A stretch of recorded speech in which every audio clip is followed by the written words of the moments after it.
ನಡೀತಾ ಇರೋದು ಇಡೀ ಪ್ರಪಂಚಕ್ಕೆ ಗೊತ್ತಿರೋದು. ಮಾತಾಡೋ ಅಂಥವ್ರು ಆಲ್ಟರ್ನೇಟಿವ್ ಏನು ಅಂತ ಹೇಳ್ಬೇಕು.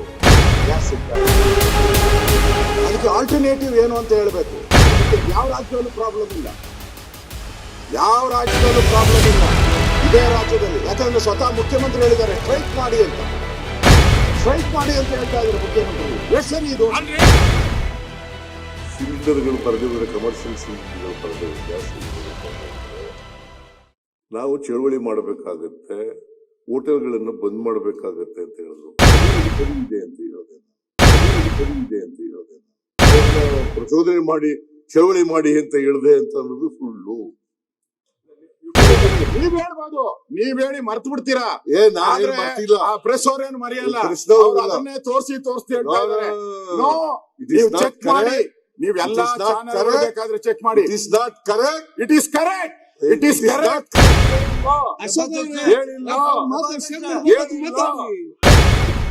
ಸ್ನೇಹಿತರೆ, ಈ ಸಂಜೆ ನ್ಯೂಸ್ನ ಇವತ್ತಿನ ವಿಶೇಷ ಕಾರ್ಯಕ್ರಮಕ್ಕೆ ಸ್ವಾಗತ. ಇರಾನ್ನ ಯುದ್ಧದ ನಡುವೆ ನೋಡಿ, ಎರಡು ದೇಶದಲ್ಲಿ ಯುದ್ಧ ಆದರೆ ನಮಗೇನಂತೆ ಬಿಡಿ ಅಂತೇಳಿ ಕರ್ನಾಟಕದ ಜನ ಎಲ್ಲೋ ಒಂದು ಕಡೆ ನಿರಾಳವಾಗಿದ್ವಿ. ಬಟ್ ಈ ವರ್ಲ್ಡ್ ವಾರ್ ಅಂತೇಳಿ ಒಂದು ಪದ ಬಳಕೆ ಮಾಡ್ತೀವಿ ಗೊತ್ತಾ, ಬಹುಶಃ ಇದೆ ಅಂತ ಅನ್ಸುತ್ತೆ. ಯುದ್ಧ ಅಂದ್ರೆ ಕೇವಲ ಸಾವು ನೋವು ಮಾತ್ರ ಅಲ್ಲ. ಯುದ್ಧದ ಭೀಕರತೆ ಅಂದ್ರೆ ಕೇವಲ ಸಾವು ನೋವು ಮಾತ್ರ ಅಲ್ಲ. ಅಲ್ಲಿ ನೀರಿನ ಹಾಹಾಕಾರ ಇರುತ್ತೆ, ಅನ್ನದ ಹಸಿವಿನ ಹಾಹಾಕಾರ ಇರುತ್ತೆ, ಅಲ್ಲಿ ಜನರು ಬಳಕೆ ಮಾಡುವಂತ ಪದಾರ್ಥಗಳ ಮೇಲೆ ಹಾಹಾಕಾರ ಇರುತ್ತೆ. ರಾಜ್ಯದಲ್ಲೂ ಕೂಡ ಇದೇ ಸ್ಥಿತಿ ಇದೀಗ ನಿರ್ಮಾಣ ಆಗುವ ಒಂದು ಸ್ಥಿತಿನಲ್ಲಿ ಆ ಒಂದು ಸಣ್ಣ ಸುಳುವು ಇದೀಗ ಸಿಕ್ಕಿರುವಂಥದ್ದು. ನೋಡಿ, LPG ಈ ಕಮರ್ಷಿಯಲ್ ಆಗಿರ್ಬೋದು ಅಥವಾ LPG ಒಟ್ಟಾರೆ LPG ಸಿಲಿಂಡರ್ ಎಲ್ಲ ಒಂದ್ ಕಡೆ ಕೈ ಕೊಡುವಂತ ಲಕ್ಷಣಗಳು ಗೋಚರಿಸ್ತಾ ಇರುವಂಥದ್ದು. ಈಗಾಗಲೇ ಹೋಟೆಲ್ಗಳು ಬಂದ್ ಮಾಡ್ತೀವಿ, ಸೊ ಸಿಲಿಂಡರ್ಗಳು ಖಾಲಿ ಆಗ್ತಾ ಇದೆ. ಸಿಲಿಂಡರ್ ನಮಗೆ ಏನು ಈ ಕಮರ್ಷಿಯಲ್ ಸಿಲಿಂಡರ್ಗಳ ಅಭಾವ ಶುರುವಾಗ್ತಾ ಇರುವಂಥದ್ದು. ಎಲ್ಲವೂ ಕೂಡ ಜನರಲ್ಲಿ ಒಂದ್ ರೀತಿ ಪ್ಯಾನಿಕ್ ಆಗಿರುವಂಥದ್ದು. ಜನರು ಪ್ಯಾನಿಕ್ಗೊಳಗಾಗಿ, ಪ್ಯಾನಿಕ್ ಅನ್ನೋದಕ್ಕಿಂತಲೂ ಕೂಡ ರಿಯಾಲಿಟಿಯು ಕೂಡ ಇದೇನಾ?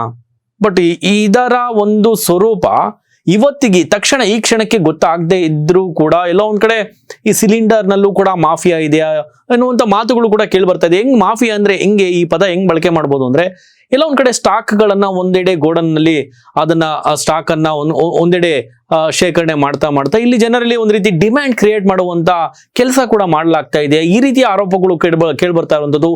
ಇದನ್ನ ಇಂತಹ ಒಂದು ನಿಟ್ಟಿನಲ್ಲಿ ಎಲ್ಲೋ ಒಂದ್ ಕಡೆ CM ಸಿದ್ದರಾಮಯ್ಯನವ್ರ ಮೇಲೆ ಆರೋಪ ಕೂಡ ಮಾಡ್ತಾರೆ. ವಿರೋಧ ಪಕ್ಷದ ನಾಯಕರಾದಂತ ಅಶೋಕ್ ಅವರು ಒಂದ್ ರೀತಿ ಆಪಾದನೆ ಮಾಡ್ತಾರೆ. ನೀವೇ ಪ್ರಚೋದನೆ ಕೊಟ್ರಿ, ನೀವೇ ಎಲ್ಲೋ ಒಂದ್ ಕಡೆ ಬಂದ್ಗಳನ್ನ ಮಾಡೋದಕ್ಕೆ ಒಂದ್ ರೀತಿ ಪ್ರಚೋದನಕಾರಿನಲ್ಲಿ ನೀವು ಹೇಳಿದ್ದೀರಿ, ಮಾಧ್ಯಮಗಳ ಮುಂದೆ ಹೇಳಿದ್ದೀರಿ ಎನ್ನುವಂತ ಮಾತನ್ನ ಹೇಳುವ ಮೂಲಕ CM ಸಿದ್ದರಾಮಯ್ಯನವ್ರನ್ನ ಕೆರಳಿಸುವಂತ ಪ್ರಯತ್ನ ಮಾಡಿದ್ರು.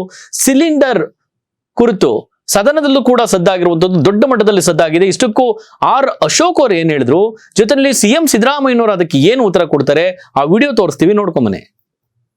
ಯುದ್ಧ ನಡೀತಾ ಇರೋದು ಇಡೀ ಪ್ರಪಂಚಕ್ಕೆ ಗೊತ್ತಿರುವಂಥದ್ದು. ಮಾತಾಡೋ ಅಂಥವ್ರು ಆಲ್ಟರ್ನೇಟಿವ್ ಏನು ಅಂತ ಹೇಳ್ಬೇಕು.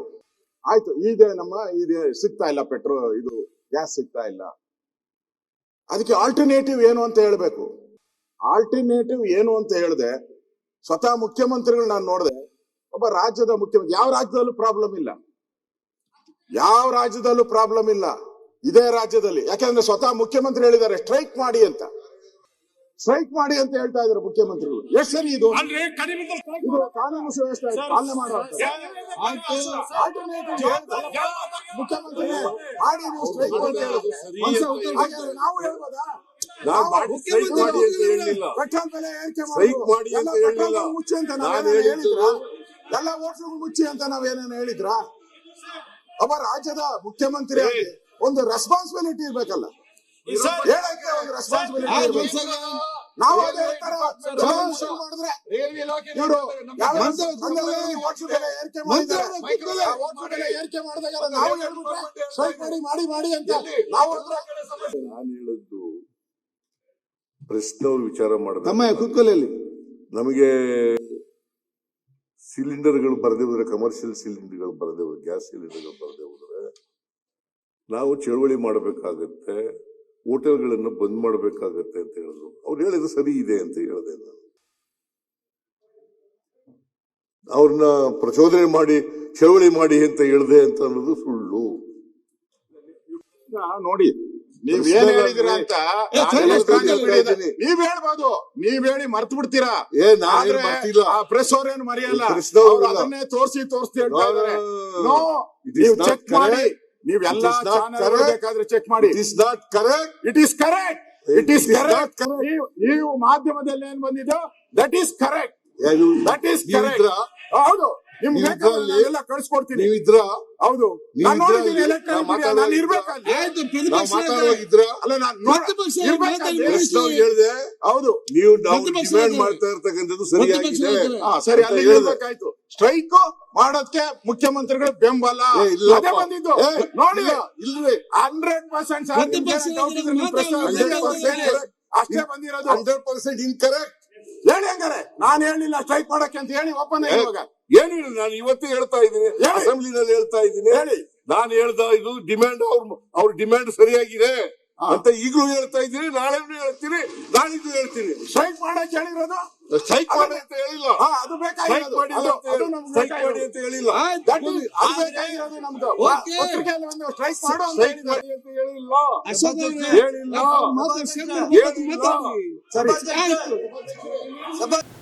ಕೇಳಿದ್ರಲ್ಲ, ಸಿಲಿಂಡರ್ ಅಭಾವದ ಕುರಿತು ಸದನದಲ್ಲಿ ವಿರೋಧ ಪಕ್ಷದ ನಾಯಕರಾದಂಥ ಆರ್ ಅಶೋಕ್ ಅವರ ನಡುವೆ, ಜೊತೆಯಲ್ಲಿ ಮುಖ್ಯಮಂತ್ರಿಗಳಾದಂಥ ಸಿದ್ದರಾಮಯ್ಯನವರ ನಡುವೆ ಆದಂಥ ವಾಗ್ದಾಳಿ ಇದು, ಚರ್ಚೆ ಇದು. ಸೊ ರಿಯಾಲಿಟಿ ಕೂಡ ಇದೆ. ಮುಂದಿನ ದಿನಗಳಲ್ಲಿ ನೋಡಿ ಇದರ ಎಫೆಕ್ಟ್ ದೊಡ್ಡ ಮಟ್ಟದಲ್ಲಿ ರಾಜ್ಯದಲ್ಲಿ ತಟ್ಟಿದ್ರು ಕೂಡ ಆಶ್ಚರ್ಯ ಪಡಬೇಕಾಗಿಲ್ಲ. ಮತ್ತೊಂದು ಇಲ್ಲಿ ಅನುಮಾನ ಹುಟ್ಟಿಸೋದು ಏನಂದರೆ, ಎಲ್ಲ ಒಂದು ಕಡೆ ಈ ರೀತಿಯ ಡಿಮ್ಯಾಂಡ್ ಕ್ರಿಯೇಟ್ ಮಾಡೋದಕ್ಕೂ ಕೂಡ ಹುನ್ನಾರ ನಡೀತಾ ಇದೆಯಾ ಎನ್ನುವಂಥ ಮಾತನ್ನು ಕೂಡ ಆರ್ ಅಶೋಕ್ ಅವರು ತಮ್ಮ ಮಾತಿನಲ್ಲಿ ಒಂದು ಸಣ್ಣದಾಗಿ ಹಿಂಟ್ ಕೊಟ್ಟಿರುವಂಥದ್ದು. ಜೊತೆಯಲ್ಲಿ ಏನು ಕೆ ಎಚ್ ಮುನಿಯಪ್ಪನವರು, ಹಿರಿಯ ರಾಜಕಾರಣಿ ಹೌದು, ಸಚಿವರು ಹೌದು, ಮಾನ್ಯ ಆಹಾರ ಮತ್ತು ನಾಗರಿಕ ವ್ಯವಹಾರಗಳ ಸಚಿವರಾದಂಥ ಕೆ ಎಚ್ ಮುನಿಯಪ್ಪ ಅವರು ಕೂಡ ಸದನದಲ್ಲಿ ಈ ಸಿಲಿಂಡರ್ ಅಭಾವದ ಕುರಿತು ಕೂಡ ಭಾಳ ಸ್ಪಷ್ಟವಾಗಿ ತಿಳಿಸಿರುವಂಥದ್ದು. ನೋಡಿ, 20-30% ನಾವೇ ಇಲ್ಲಿ ಅದನ್ನು ಉತ್ಪಾದನೆ ಮಾಡ್ತೀವಿ, ಬಟ್ 70% ಹೊರದೇಶದಿಂದ ನಮಗೆ ಏನು ಈ ಅನಿಲ ಆಗಿರ್ಬೋದು ಅಥವಾ ಈ ತೈಲ ನಮ್ಮ ದೇಶಕ್ಕೆ ನಾವು ಇಂಪೋರ್ಟ್ ಮಾಡ್ಕೊಳ್ತಾ ಇರುವಂಥದ್ದು ಎನ್ನುವಂಥ ಮಾತನ್ನು ಹೇಳಿದ್ರು. ಜೊತೆಯಲ್ಲಿ ಸದ್ಯಕ್ಕೇನು ಅಭಾವ ಇಲ್ಲ.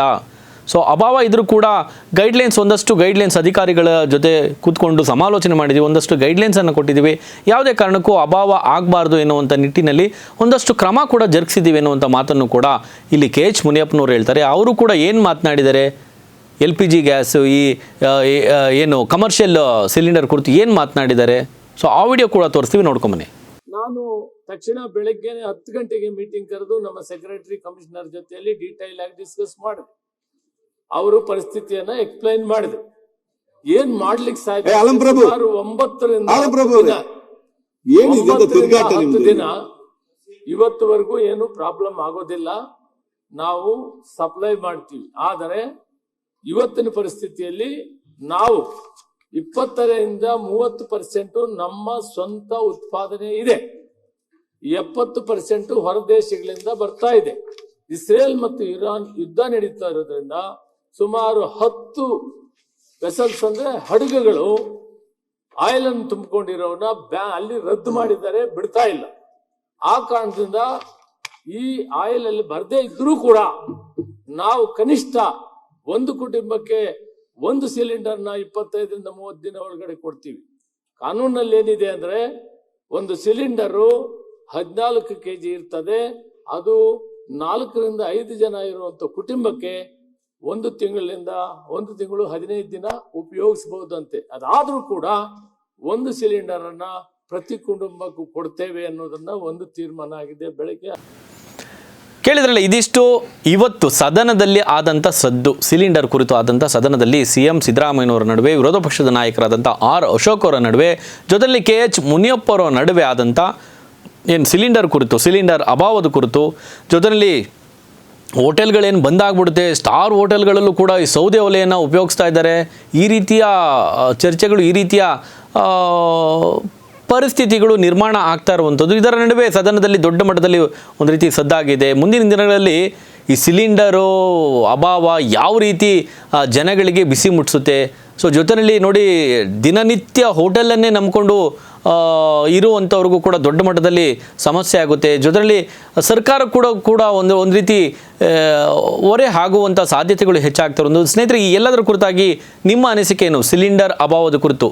ಜೊತೆಯಲ್ಲಿ ಸದನದಲ್ಲಿ ಮುಖ್ಯಮಂತ್ರಿಗಳ ಮೇಲೆ ಮಾಡಿದಂಥ ಅಶೋಕ್ ಅವರು ಮಾಡಿದಂಥ ಆಪಾದನೆ ಆಗಿರ್ಬೋದು, ಜೊತೆಯಲ್ಲಿ ಅದಕ್ಕೆ ಸಬೂಬ್ ಕೊಟ್ಟಂಥ ಸಿದ್ದರಾಮಯ್ಯನವರು ಅದಕ್ಕೆ ಸಬೂಬ್ ಕೊಟ್ಟಿದ್ದು, ಅದೇ ರೀತಿ KH ಮುನಿಯಪ್ಪನವರು ಈ ಎಲ್ಲದಕ್ಕೂ ಕೂಡ ಒಟ್ಟಾರೆ ಜನರಿಗೆ ಯಾವುದೇ ರೀತಿಯಲ್ಲೂ ಅಭಾವ ಆಗೋದಕ್ಕೆ ನಾವು ಬಿಡೋದಿಲ್ಲ.